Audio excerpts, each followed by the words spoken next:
네, 할렐루야. 네, 오늘 또 2024년 우리 미랄 성도님들, 특별히 우리 수요기도에 오신 우리 성도님들이 믿음으로 승리하게 되시기를 주님의 이름으로 축원합니다. 네, 우리 옆에 계신 분들하고 한번 인사하시겠습니다. 올 한 해 믿음으로 승리합시다. 네, 우리 이렇게 또 새 수요기도회에서 우리 애써서로 만나게 돼서 너무 반갑습니다.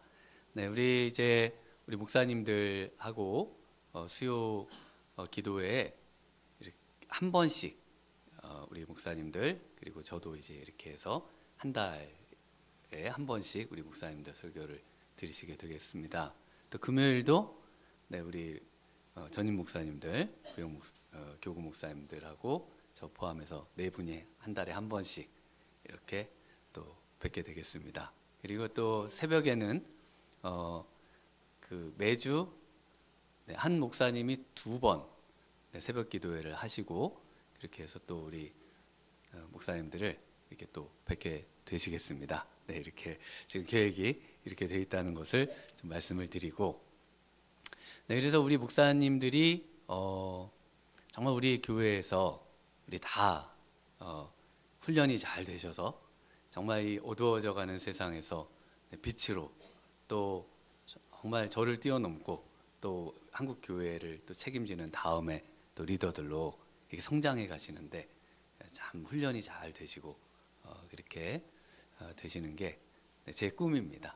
네, 제 꿈이고 또 더 나아가서 우리 교회 우리 성도님들, 특별히 우리 자라나는 청년들 또 우리 아이들이 정말 이 영적인 거물들이 돼가지고 우리 미랄교회에서 정말 훈련을 잘 받았다.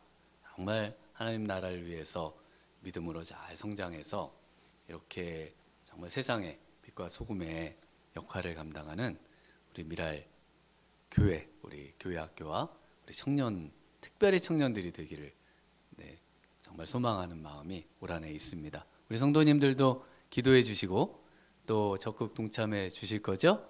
네, 우리 청년들에게도 놀라운 은혜와 축복이 임하기를 바랍니다.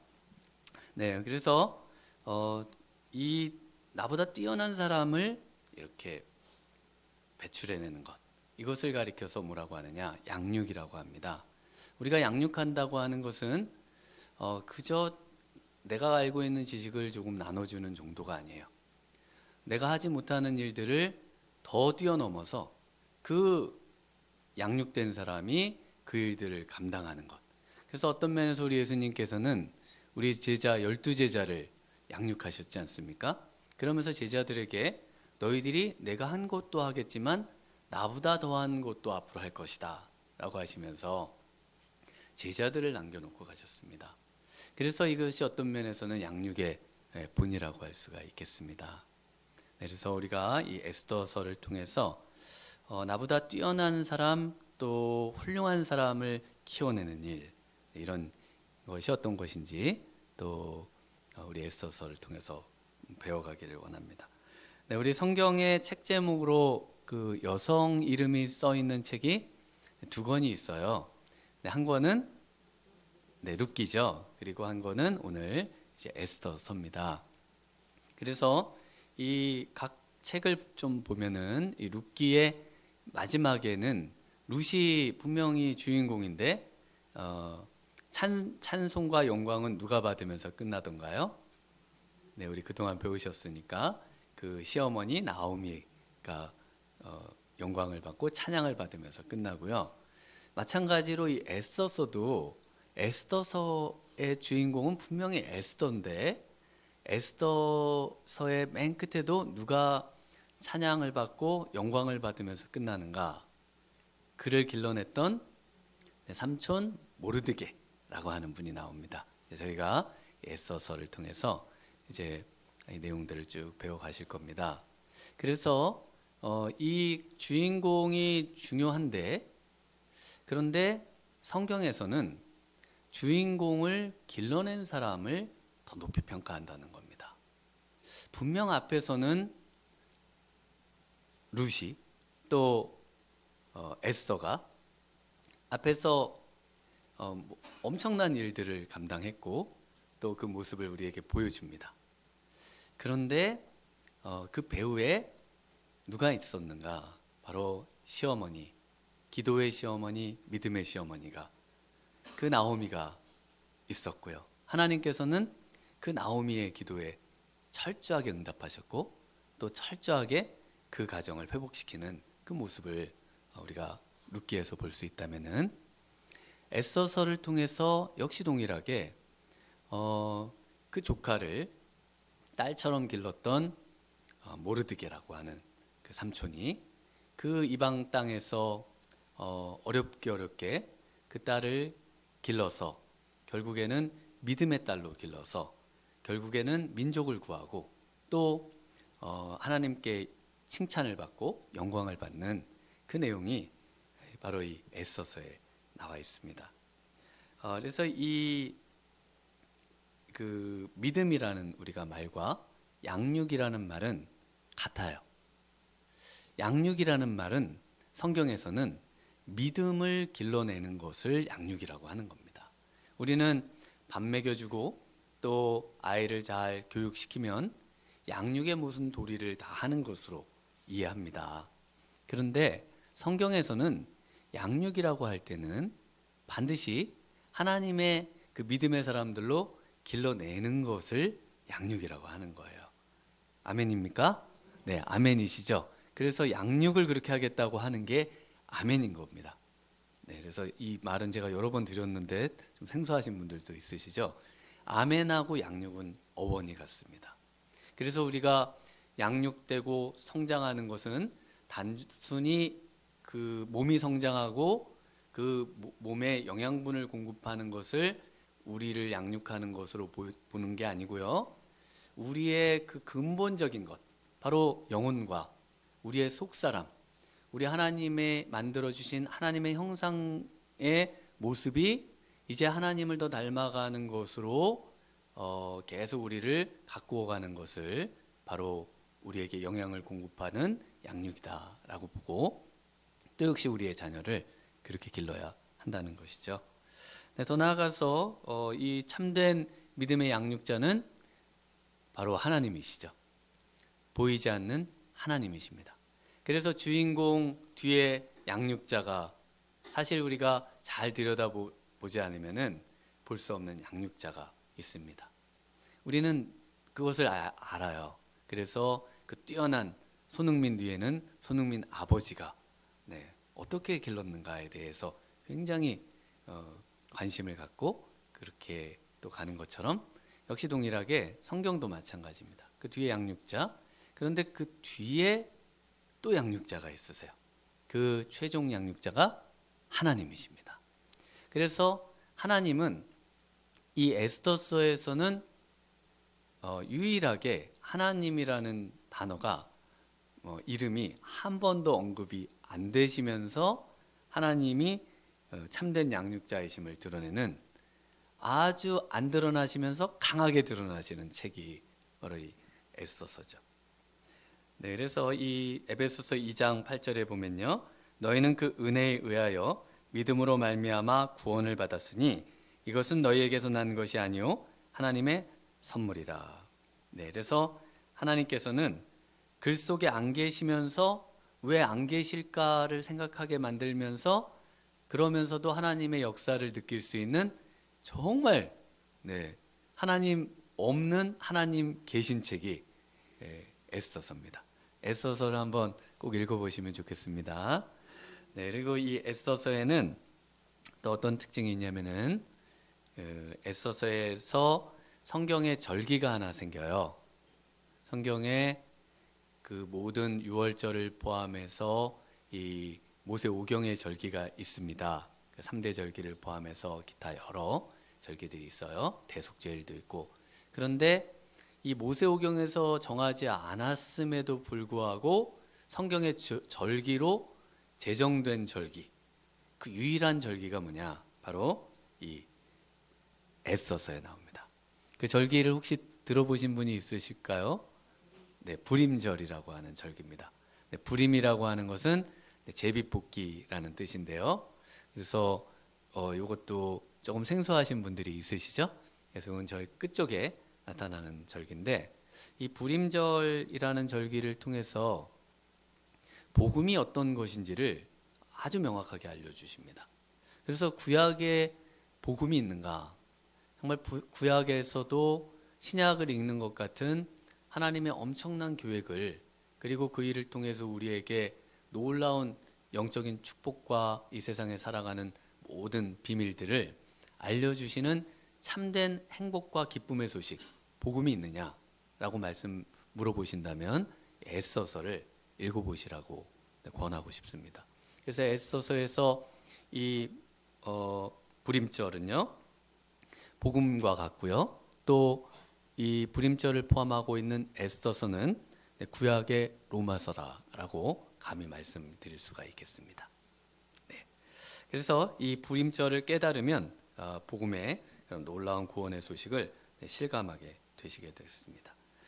네, 그래서 제가 이걸 어디서 깨달았냐면은 이 에스더서를 우리 미랄교회 오기 직전에 우리 GP 선교회 북한 사역을 하시는 곳에 가서 탈북과 하신 분들과 이 에스더서를 나누다가 이제 준비를 해 갖고 매일 이제 그걸 다시 준비하면서 묵상하고 하다가 너무 놀라운 걸 제가 하나님이 이렇게 뭔가 봉사를 하면은 저한테도 이렇게 은혜를 주시는 거예요. 그래서 깨닫게 해주시는 은혜를 주셔서 제가 이걸 참 깨달았고 성도님들하고 이 에스더서를 그러니까 총 9번 할 생각입니다. 그러니까 지금 1월이니까 9월이나 돼야 에스더서가 좀 끝나게 되겠어요.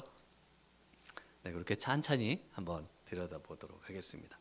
네, 먼저 우리가 오늘 아하수에로 왕과 에스더라는 제목을 붙였는데요.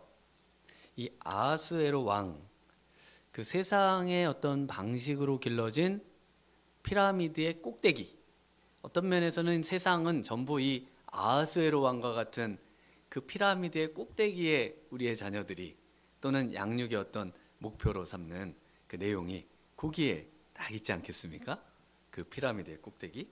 그런데 이 모습은 성경 전체에서 또 에스더서 전체에서 잘못된 양육의 어떤 모델로 등장하고 있습니다. 그에 반해서 이제 에스더는 이제 우리가 참되게 양육되고 또 그 가운데서 어떤 신앙의 모습들로 살아야 하는지를 알려주고 있다고 볼 수가 있겠습니다. 그래서 이 아하수에로 왕을 저희가 같이 한번 먼저 생각을 해보도록 하겠습니다. 네, 우리 1절을 한번 같이 읽어보겠습니다. 이 일은 아하수에로 왕 때에 있었던 일이니 아하수에로는 인도로부터 구스까지 127지방을 다스리는 왕이라. 네, 이 아하수에로 왕, 네, 좀 이름이 어려우시죠? 그래서 역사책에는 크세르크세스, 네, 1세 또는 크세르크세스 대제 이렇게 나오는 왕입니다. 그래서 이 왕은 그 우리가 뭐 로마도 아실 거고요, 뭐 헬라, 네, 그 전에 페르시아라는 제국이 있었습니다. 그 전에 이제 성경에 많이 나오는 바벨론 제국이 또 있고요. 그 전에 아수르 제국이 있고요. 이렇게 이제 5개 제국이 있는데 그 제국계에 페르시아라고 하는 제국이 있어요. 성경에는 바사라고 나오는 제국의 왕입니다. 그래서 그 엄청난 제국의 왕이에요. 그러다 보니까 보시는 것처럼 인도로부터 구스까지 127지방, 그 당시에 어마어마한 땅을 점령했던 그 왕이 바로 이 아하수에로 왕입니다. 그래서 이때 이분이 언제 즉위를 했냐면 지금 즉위를 한 때가 이제 우리 성경에 나오는데 연도는 안 나오는데요. 기원전 486년입니다. 그래서 이때 우리나라는 어떤 때인가 하면은 기원전 한 500년 이때가 고조선 때예요. 고조선. 그래서 단군이 이제 이렇게 나라를 세우는 그런 이야기가 있던 때가 지금 이 아하수에로 왕 그때입니다. 굉장히 옛날 얘기죠. 근데 너무나 그때로부터 지금까지 저희에게 이 엄청난 신앙의 이야기가 정말 우리에게 전해지고 하나님의 말씀이 전해진 다 참 대단하지 않습니까? 옛날 우리 단군 이야기 이러면 전부 그 삼국유사 뭐 이런 내용에서 좀 이야기가 허황된 이야기 같은 이야기로 이렇게 우리가 들리고 많이 그러는데, 하나님의 말씀이 참 우리에게 전해졌다는 게 좀 너무 놀랍습니다. 그런데 이 왕위에 있은 지 3년이 지나서 잔치를 베풀어요. 그러니까 483년대 일이라는 것을 알 수가 있겠습니다. 그래서 이 왕의 그 내용을 쉽게 아시려면은 영화를 한 편 보시면은 아주 좋습니다. 혹시 300인이라는 영화를 보셨을까요? 네, 안 보셨죠? 네, 남자분들은 이제 이런 걸 참 좋아하는데 여자분들이라 좀 전투 씬이 많이 나오고 장면이 많이 나온 이런 영화를 잘 안 보시는가 봐요. 네, 그런데 그 300인이라는 영화에 바로 이 페르시아 왕이 나오는데요. 그 페르시아 제국이 그 헬라 또 역시 점령을 하고 싶잖아요.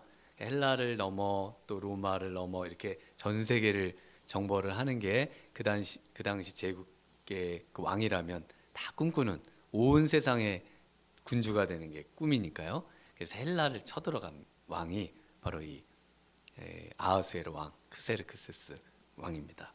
그래서 이 왕과 또 이 페르시아와의 전쟁, 헬라와의 전쟁에서 헬라가 승리를 하게 돼요. 그래서 헬라가 그 승리를 하게 된 그 아주 유명한 전투 세 개가 있습니다. 네, 마라톤 전투. 네, 그래서 거기서 마라톤이 이제 기원을 하는 거거든요. 그 승전을 알리러 아테네로 막 달려서 갔는데 말을 하고 승전보를 알려주고 그 병사는 죽었죠. 그 너무 약소한 그 나라가 그 엄청난 대국을 이긴 거거든요. 네, 그래서 이제 거기서 마라톤이 또 기원이 되고요. 그리고 이제 그 300인 영화에서는 테르모필레 전투라는 전투가 있습니다.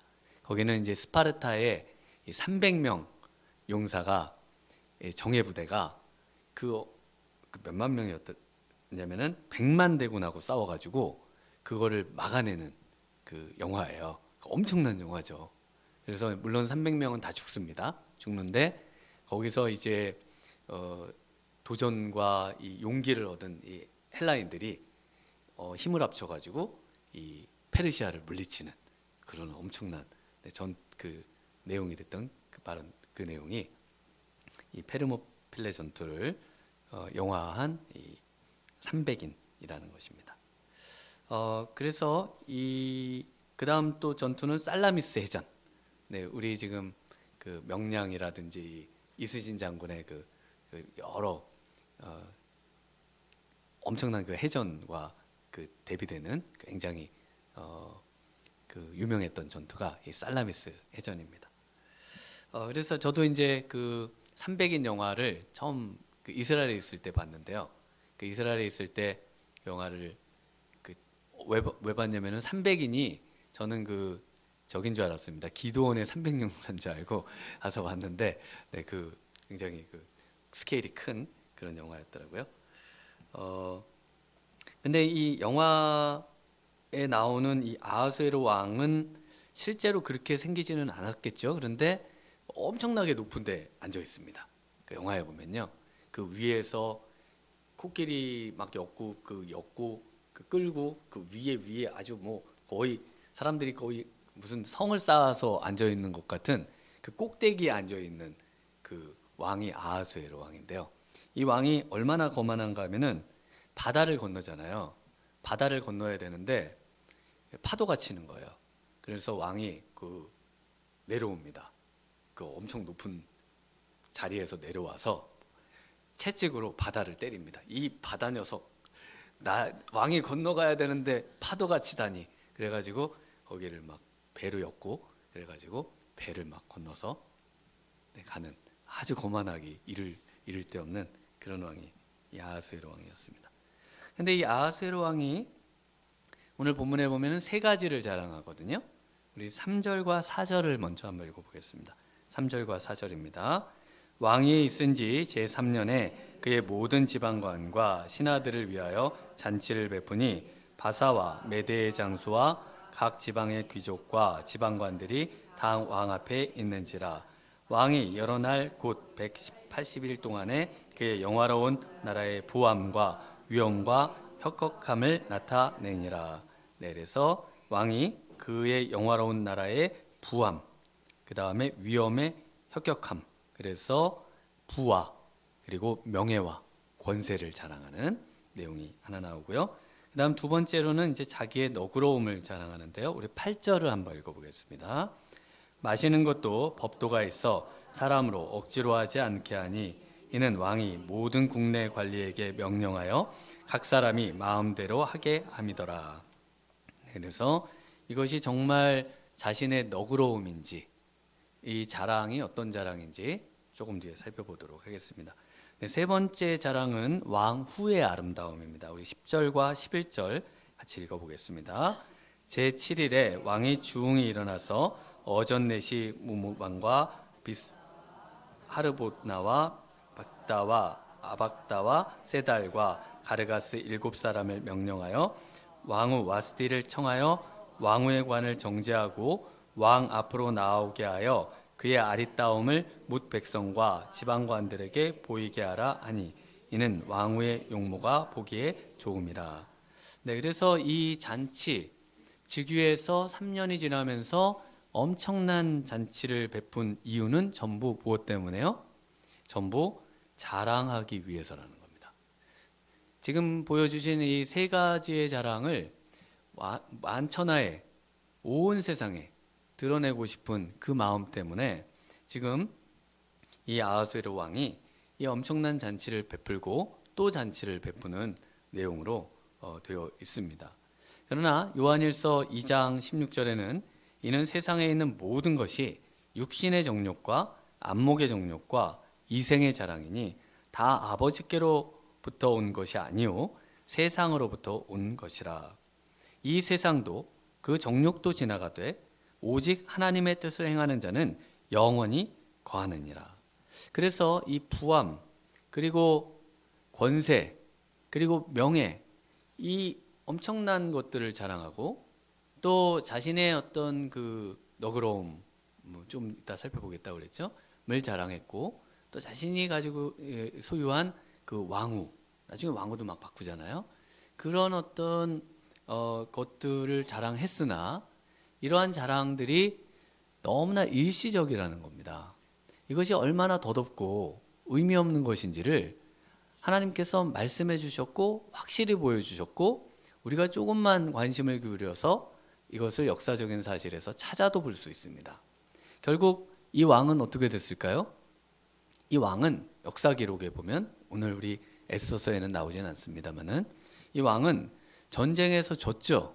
전쟁에서 지고 그리고 나중에는 쿠데타가 일어나서 암살을 당합니다. 엄청 자신의 모든 것이 완벽하고 이제 누구도 저항할 수 없을 그런 힘과 권세를 가진 자로 자신을 자랑했으나 그 엄청난 대군을 끌고 쳐들어가서 그 약한 나라를 이길 줄 알았으나 그 연거푸 패전을 거듭하고 결국에는 자신의 부하에게 쿠데타로 나라를 빼앗기는 그리고 목숨을 잃는 그런 삶, 그런 삶이 바로 이 세상의 자랑의 최종 종착지가 되는 것입니다. 네, 그래서 우리 미랄교회 성도님들은 세상 자랑을 하시면 안 되는 거죠. 세상 자랑은 안 되는 겁니다. 우리 수요 기도에 우리 특별히 나오시는 분들 중에 정말 이 교회 또 우리 하나님의 나라는 세상적인 것을 자랑하지 않는 곳인 줄 믿습니다. 네, 이런 분이 절대 없으실 줄 믿고 누가 자랑을 하신다 그러면 수요 기도에 안 나오셔서 그런 줄 아시고 수요 기도에 가서 기도하자고 이렇게 권면을 해주시면 좋겠습니다. 네, 두 번째 자랑이 뭐였는가? 네, 과연 너그러웠느냐는 겁니다. 그의 부와 명예와 권세에 그런 혁혁함을 자랑했던 아하수에로 왕. 그런데 그가 자신의 너그러움을 자랑하기 위해서 또 역시 잔치를 하고 있습니다. 우리 8절을 한 번만 다시 읽어보겠습니다. 마시는 것도 법도가 있어 사람으로 억지로 하지 않게 하니 이는 왕이 모든 국내 관리에게 명령하여 각 사람이 마음대로 하게 함이더라. 네, 마시는 것에 법도가 있어요. 그런데 그래서 자유가 있는 걸까요? 없는 걸까요? 네. 사람이 억지로 하지 않게 했어요. 그리고 왕이 명령을 해가지고 마음대로 하게 했습니다. 그러니까 자유가 있는 것도 같고 또 없는 것도 같고 좀 그러시죠. 법도 있다는 것 같은데, 그런데 법이 있는데 왕이 법을 어떻게 하고 있다는 걸까요? 마음대로 명령할 수 있는 그런 위치에 있었다는 겁니다. 그래서 모든 사람은 법 아래 평등한 것이 법치국가고 또 민주주의거든요. 그런데 그 법 위에 있는 분이 계신데 바로 이분이 아하수에로 왕이 되는 겁니다. 그래서 이 아하수에로 왕은 법을 마음대로 만들기도 하고요, 마음대로 그 법을 해석하기도 할 수 있는 그런 절대 권력자의 모습이 바로 이 아하수에로 왕인 것입니다. 그래서 자기의 너그러움이라고 하는 것은 어떤 모습을 보여주는가 하면은 불법과 그리고 법을 뛰어넘는 자기 스스로가 모든 것을 행할 수 있는 자라는 것을 드러냄으로써 너그러움을 표현해주고 있다는 것이죠. 그래서 우리에게 국가에서 어떤 분이 뭐 10억씩을 준다 그러면서 자기의 너그러움을 나타낼 수 있죠. 그런데 그것은 법을 뛰어넘고 모든 예산과의 모든 것을 뛰어넘고 그러면서 자기 스스로 그럼 언젠가는 마음대로 그걸 또 다시 뺏을 수도 있는 그런 절대 권력의 그 소유자라는 것을 이 8절 말씀에서 보여주고 있는 것입니다. 그 당시에 이제 그 민주주의 하면 아테네를 이제 떠올리게 되는데요. 그래서 6세기에 솔론이라고 하는 그 그리스의 현자가 있습니다. 이분은 이제 자기가 최초로 민주적인 법을 만들어요. 그 다음에 누구도 고치지 못하게 이분이 거길 떠납니다. 그래서 떠나서 세계를 여행하다가 다시 돌아오죠. 왜냐하면 자기를 압력을 넣어서 이 법을 고치거나 절대 하지 못하도록 그러면서 민주주의가 꽃이 핀 곳이 이제 바로 그리스와 이제 헬라 지역이 되죠. 그래서 이 우리에게 있어서는요, 이렇게 사람이 만든 법은 또 사람 사이에서 계약으로 만들어진 법은 전부 바뀌고 또 수정되고 법 위에 사람이 올라가고 또 법을 주무르고 또 법을 폐지하는 이런 일들이 있습니다.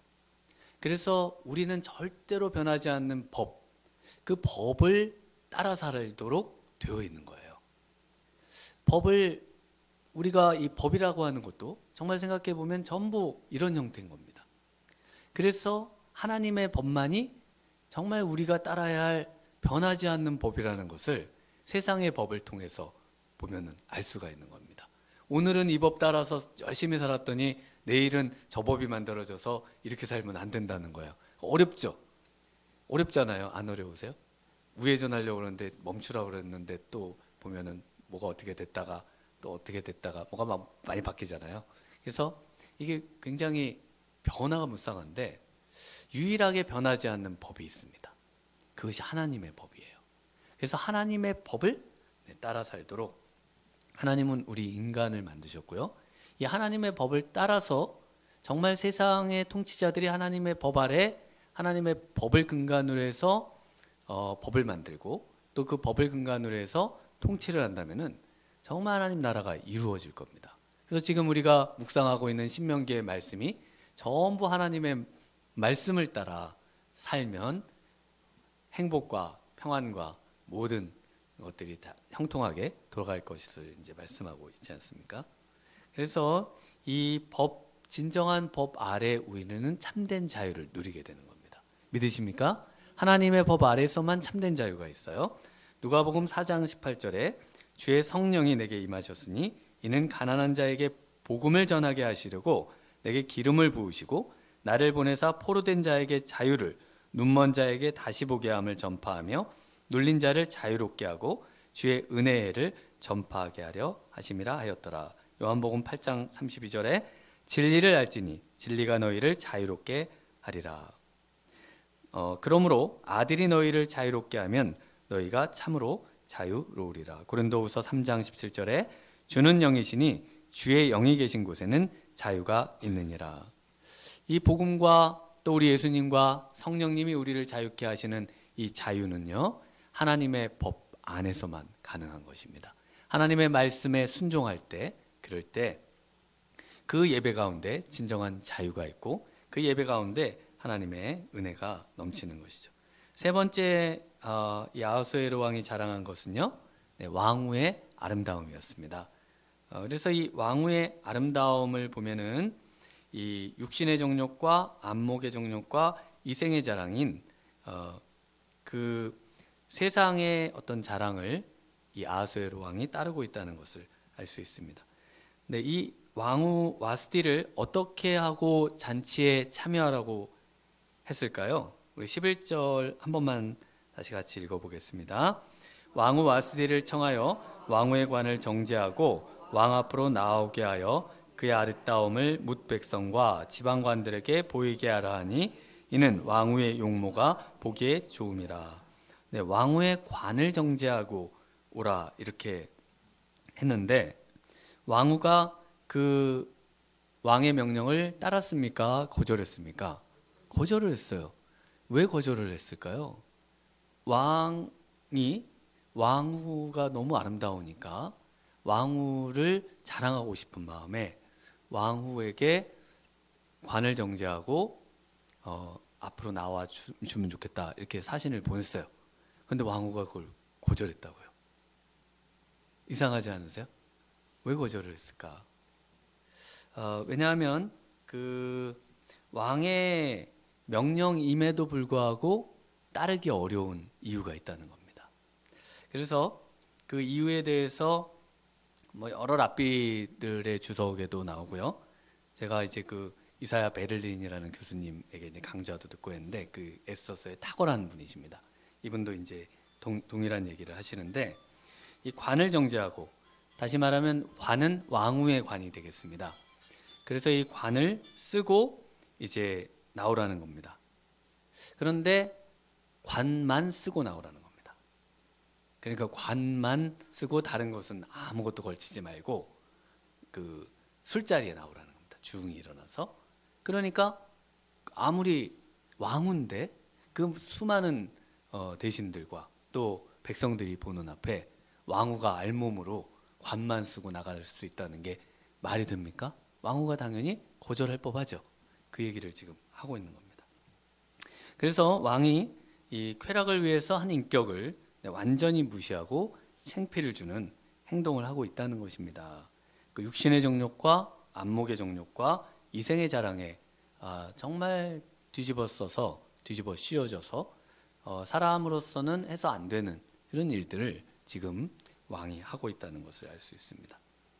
그래서 우리나라 마치 엠번방처럼 미국을 발칵 뒤집어 놓은 억만장자 제프리 앱스타인의 그런 이야기처럼 미성년자 소녀들을 착취하고 촬영하고 그림을 그리고 그런 자신의 부함과 인맥과 이 권력과 이 모든 것을 통해서 결국 인간이 세상의 방식으로 추구하려고 하는 끝이 뭡니까? 결국은 자기의 욕구를 해소하고 자기의 정욕을 해소하려고 하는 그런 방향으로 가는 이 아하수에로 왕의 모습을 우리는 우리의 주위에서도 역시 동일하게 볼 수 있다는 것이죠.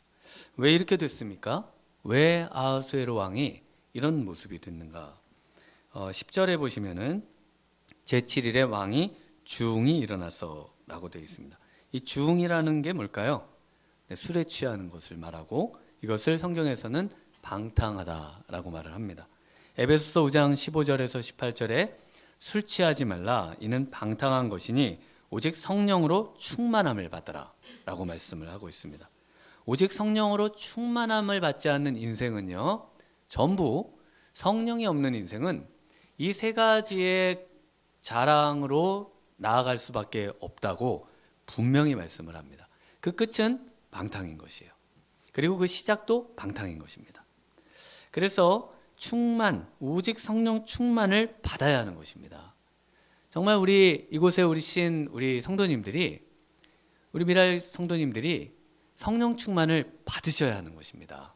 성령 충만을 사모해야 하고 성령으로 충만하기를 무엇보다 원하셔야 이 모든 세상의 것들로부터 자유로우신데, 성령 충만하지 않으면 전부 이 아하수에로 왕을 닮아가고 싶어하고 아하수에로 왕을 따라가고 싶어하고 아하수에로 왕의 자리에 앉고 싶어하는 그런 삶을 살 수밖에 없다는 것입니다. 그래서 이 성령 충만을 위해서 사도 바울이 계속 이런 말을 합니다. 시와 찬송과 신령한 노래들로 서로 화답하며 너희의 마음으로 주께 노래하며 찬송하며. 성령 충만하시려면 찬송과 찬양을 통해서 우리의 삶이 세상의 어떤 가요와 노래가 아닌 하나님을 찬양하는 그 찬양의 소리를 통해서 우리의 심령이 성령 충만으로 갈 수 있다고 알려주고 계십니다. 또 범사의 우리 주 예수 그리스도의 이름으로 항상 하나님 아버지 하나님께 감사하며. 두 번째는요, 바로 이 감사함을 통해서 가능하다. 세 번째는 그리스도를 경외함으로 피차 복종하라. 서로 복종함을 통해 성령 충만이 가능하다는 것입니다. 공격적이고 자기 주장이 강하고 또 그런 다른 사람과 상관없이 그냥 그렇게 살아가는 삶의 모습이 아닌, 함께 어우러져서 정말 서로 겸손하고 온유한 태도를 가지고, 그리고 남을 나보다 낮게 여기고, 그런 이런 신앙 공동체의 삶을 통해서 바로 이 성령 충만이 가능하다는 것입니다. 왜 하나님께서 우리를 이렇게 모이기에 힘쓰고 또 모여서 서로를 만나게 하게 하시고 만나서 함께 어우러짐을 통해서 원하시는 것이 무엇인가? 바로 우리가 함께 모여서 하나님을 찬양하고요, 하나님께 감사하고요, 또 함께 서로 피차 복종함을 통해서 성령 충만을 경험하기를 원하시는 것입니다. 성령 충만을 위해서 우리는 모이는 것입니다. 모여서 세상 자랑하기 위해 모이는 것이 아니에요. 이것은 모여서 세상의 혁혁함과 부함과 권세와 명예를 자랑하는 것이 아닙니다. 이것은 아리따움을 자랑하는 것도 아니고요. 이것은 자신의 어떤 모습을 자랑하는 것이 아닌, 이곳에서 우리가 함께 성령 충만을 위해서 모인 것인 줄 믿습니다. 네, 성령 충만하지 않으면 안 된다는 것입니다. 그래서 베드로 사도도 동일한 말을 합니다. 베드로전서 4장 3절에 너희가 음란과 정욕과 술 취함과 방탕과 향락과 무법한 우상 숭배를 하여 이방인의 뜻을 따라 행한 것은 지나간 때로 족하도다. 네, 이런 일들을 한 사람이 아하수에로 왕이죠. 이러므로 너희가 그들과 함께 그런 극한 방탕에 다름질하지 아니하는 것을 그들이 이상히 여겨 비방하나. 세상은 우리를 보고 비방하실 거예요. 그런데 어떻게 살라고요? 만물이 마지막이 가까이 왔으니 그러므로 너희는 정신을 차리고 근신하여 기도하라. 무엇보다도 뜨겁게 서로 사랑할지니 사랑은 허다한 죄를 덮느니라. 서로 대접하기를 원망 없이 하고 각각 은사를 받은 대로 하나님의 여러 가지 은사를 맡은 선한 청지기 같이 서로 봉사하라. 함께 모여서 우리가 서로 함께 사랑하고 서로 허물이 있는 것들을 덮어주고 그것을 보고 험담하거나 흉을 보는 것이 아니고, 그리고 서로 원망 없이 서로 대접하고 서로 높여주고 서로 성령 충만을 위해 기도하고 아픔과 어려움들을 위해서 서로 끌어안고 기도해 줄 수 있는 그런 사랑의 공동체, 기도의 공동체, 우리 미랄교회 공동체가 되어야 되지 않겠습니까? 이런 공동체가 될 때 우리 하나님께서 우리에게 놀라운 성령의 충만한 은혜를 부어주실 줄 믿습니다. 우리가 에스더서를 통해서 계속해서 정말 우리가 어떻게 우리를 양육하고 또 우리의 자녀를 양육해야 할지 우리가 함께 기도하는 우리 수요기도회가 되기를 바랍니다. 기도하시겠습니다. 하나님 아버지, 이 시간 우리가 함께 기도할 때에 하나님 정말 우리의 하나님 약한 믿음을 일깨워 주시고 다시 한번 하나님 우리에게 성령 충만을 허락하사 더 성령 충만하고 매일 성령 충만하고 과거의 신앙의 영광에 사로잡혀 있지 않게 도와주시고 하나님 오늘 결단해서 오늘 하나님부터 다시 새 마음 새 다짐으로 하나님 정말 우리 주님이 원하시는 방향으로 신앙생활에 나아가는 복된 저희들 되도록 함께해 주시기 원하오며 예수님 이름으로 기도하옵나이다.